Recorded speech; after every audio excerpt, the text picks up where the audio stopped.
Hello everyone, my name is Hansel, and today I'm going to talk about trait handling behavior of Octopus vulgaris on bivalve traits. And who is Octopus vulgaris? And this one, everybody knows who is Octopus the pole. He is one of this. He is the same species of Octopus vulgaris, and he was used to predict the World Cup of football in 2010, like this guy. And how do they hunt for food? They usually see their prey, they recognize them according to their appearance and their movement, and decide whether they should eat or not. And how do we know what the octopus is doing now? And it's like what action he's actually doing. It's like this, like AETAPUPY. This is an abbreviation of the behavior elements of the research that was mentioned in previous. And like attack, they must be arm extended and touch with arm.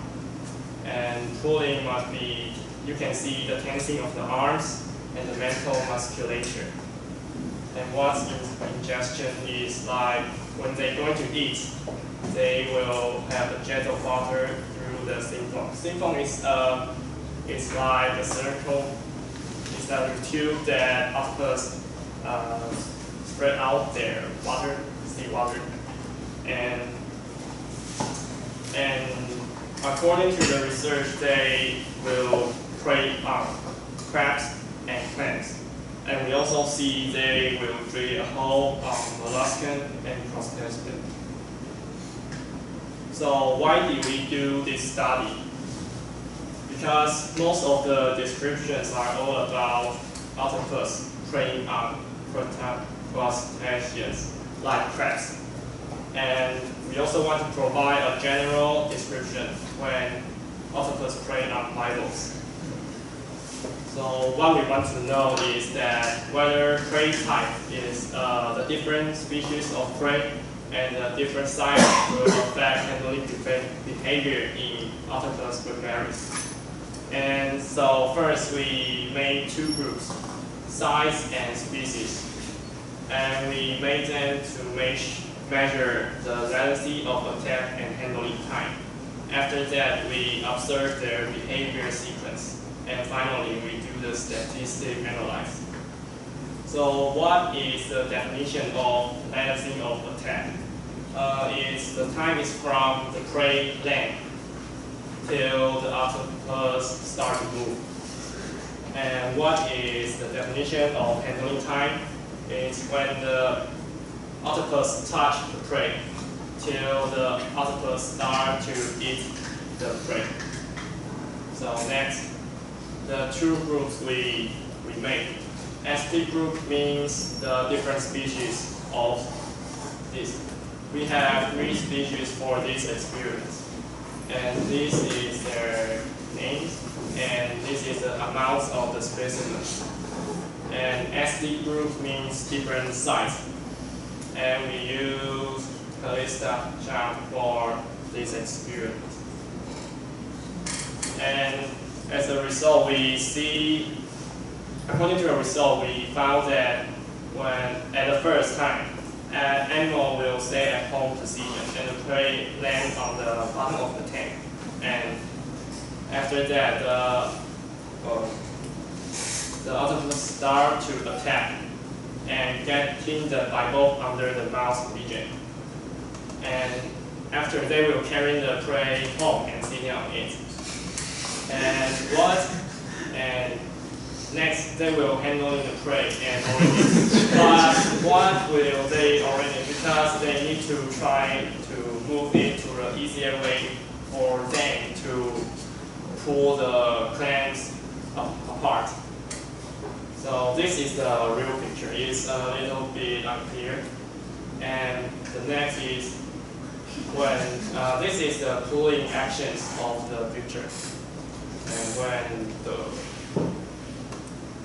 when the shell is open, they will insert their arms and mouths inside it and have their meal. And if the shells wasn't open, they will drill a hole, use their radula, and like the teeth of the octopus, and they will try to drill and try to open, pulling the bivalves apart until it is open. So, and they will have their meal in the next meal. And this is the real picture. So the result of the predatory performance of SP and SD group is that the latency of attack, there is no significant difference between different species and different size of the same bivalve. And the next is the handling time of SD group, the different species. So we can see that the x-axis is the method the octopus used to eat the bivalve, and the y-axis is the time, the second. And we can see the Callista, the octopus used about 67.5 seconds to open it. And why there's two Callista here is because there are about 15 specimens and 2 specimens here. And the other specimens, like the pecten and rutina, they were drilled by the octopus. And these, because they only have 3 of them and 2 of the tina, so this is all of the data here. And they are significantly different among the different bivalve species. And the next is, we also found that when the pole was occurred, is often found on the adductor muscle. It's where the bivalves used to connect their shells. And the next is the predatory performance of SD groups. And the handling time, like this is the Callista. And we can see this is similar to the previous one, the SP group of the time. And we also found that when the holes were made, there are 35% was made in paleocavity, and there was 65% at adductor muscle. And this is the adductor muscle, and the cavity is almost all around here. And when handling time appears to be related to shell's area, and occurrence of drilling is significant to the ratio between Callista and octopus weights. So now we know the handling time is mainly affected by only pulling or by drilling and pulling. Drilling and pulling is a sequence, because when you pull you success, you will not drill. But if you didn't success in pulling, you will start to drill and pull again. So whether there are changes for the different prey handling behavior, this is what we want to know further. So this is the behavior sequence for SD group. And for these, the x-axis is the behavior elements that we have mentioned before. And the y-axis is a type of sum of square. And for this concept is a little bit like the revolutionary tree in our biology. Like we humans are relatively near to the monkey, but not the octopus. So if the nearer is the more related on this figure.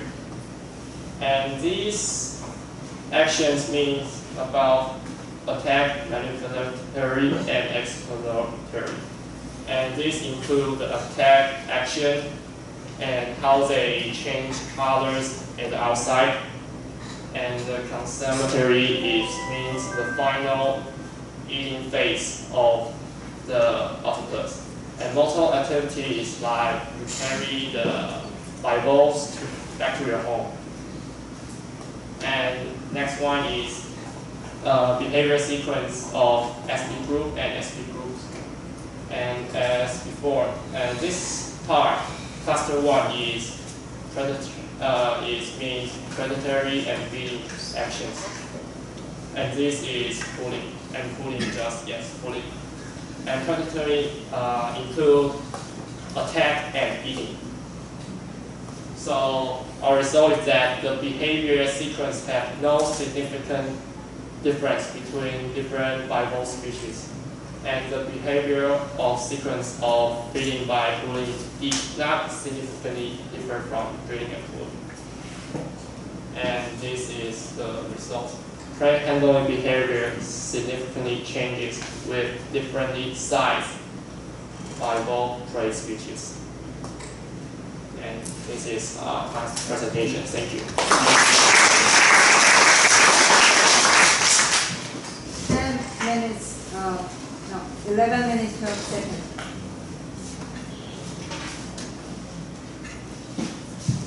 Alan.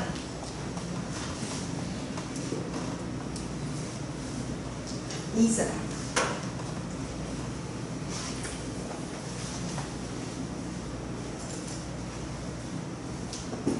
Stephanie. Andy.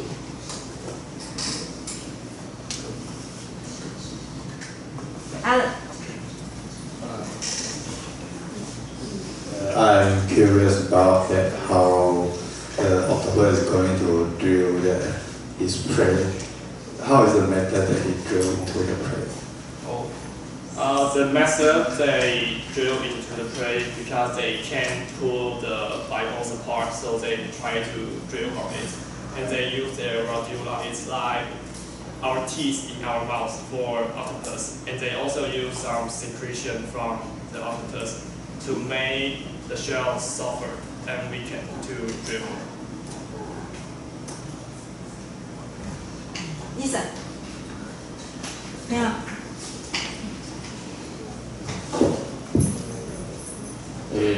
So if the octopus size bigger, can we influence the drilling time also? Do you mean the size of the octopus will affect the time when they drill? Yeah. I think that they didn't mention in this paper, but I think it will not be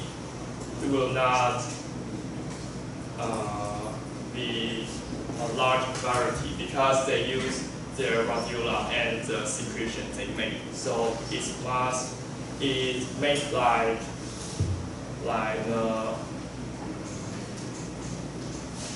relative results in this paper. Just will not be affected by their size. Stephanie. Wait. Andy.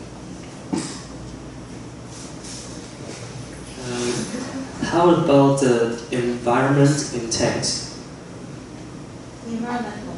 In tanks, because did you put something to simulate the environment they live? Because it might be different.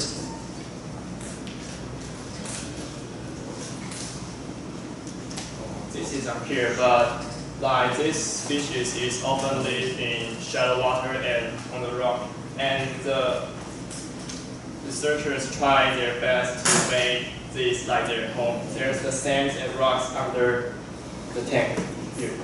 Okay, thank you. Stephanie. Result.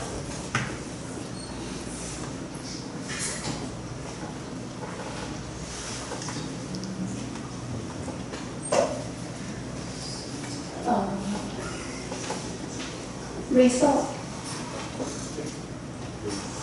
Which one? That's one.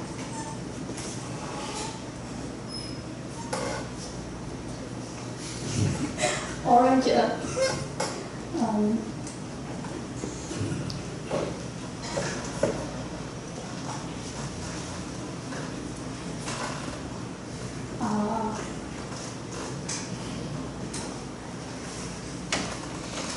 Where's your own question?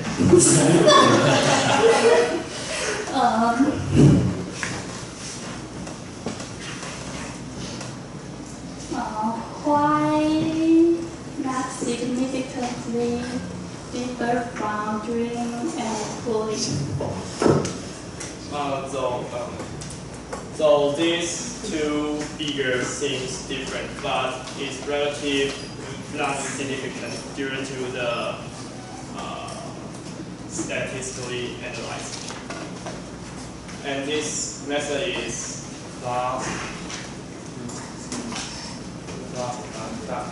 something called clusters. And they depend on the whether this sequence is near enough, and they will make this figure out. What's your question, Annie? At the beginning, at the predatory performance part, there's a graphic about in the x-axis it's about 3 different pictures. This picture, and I'm curious about why in no beliefs it takes so long. It takes so long because this species is the largest in 3 of them. This is the biggest one. So it might be hard for the octopus to hold and to pull apart. Okay.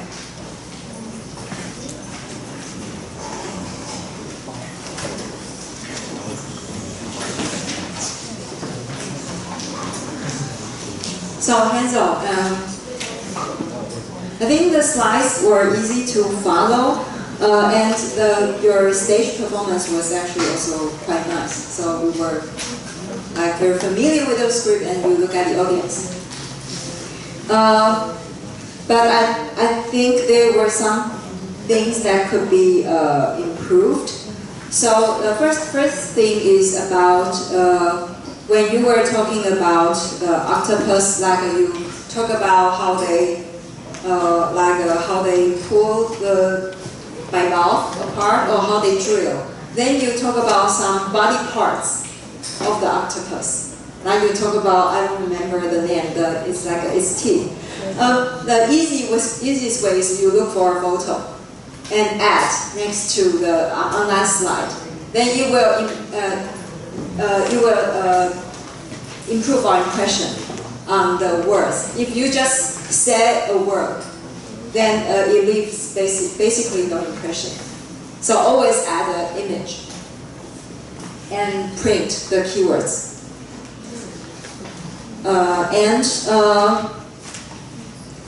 And the talk speed was good. Okay. And of course, we have to acknowledge these animations. I like this, the one with the drill machine. I can find. Okay, yeah, this one's good. Okay.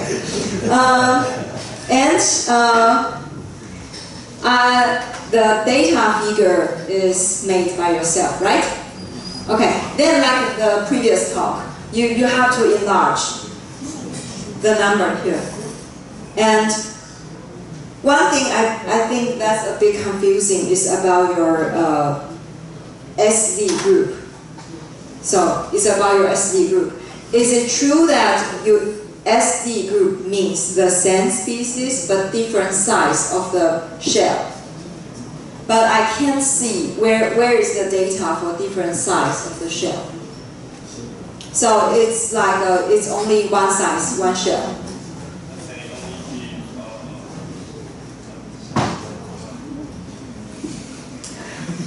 You can come to me afterwards, but at least in the slides that you presented, you said different size, but I don't see any data of such information. And this is critical because, as almost like a conclusion, you say change differently sized bivalve prey species.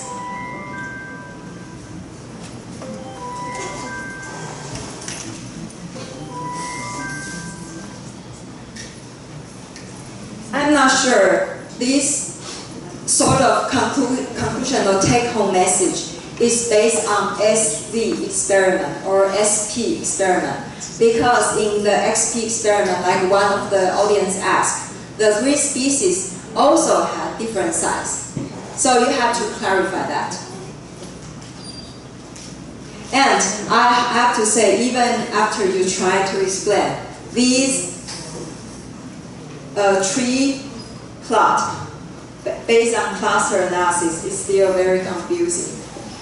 So although you have tried, and you say something like the message is like pooling is not significantly different from drilling and pooling, and you say this is based on this. Is that right? I have no idea. Like where can I see pooling and where can I see pooling plus drilling plus pooling? Okay, you don't need to explain now, sorry, because we are running out of time. But you have to really say that, and you have to say how can we tell from the figure what is significant and what is insignificant? Is it, I know based on my understanding of cluster analysis, it's based on the level here. How can you say that? Or is it based on the horizontal distance? Which one? If you want to present a trust, then you need to tell us the criteria, how to say this is different from that on this graph. Okay, so that's my key issue about the tree plot and also about your SD experiment. It's not clearly explained. But overall, it's a good talk, so let's thank Hansel.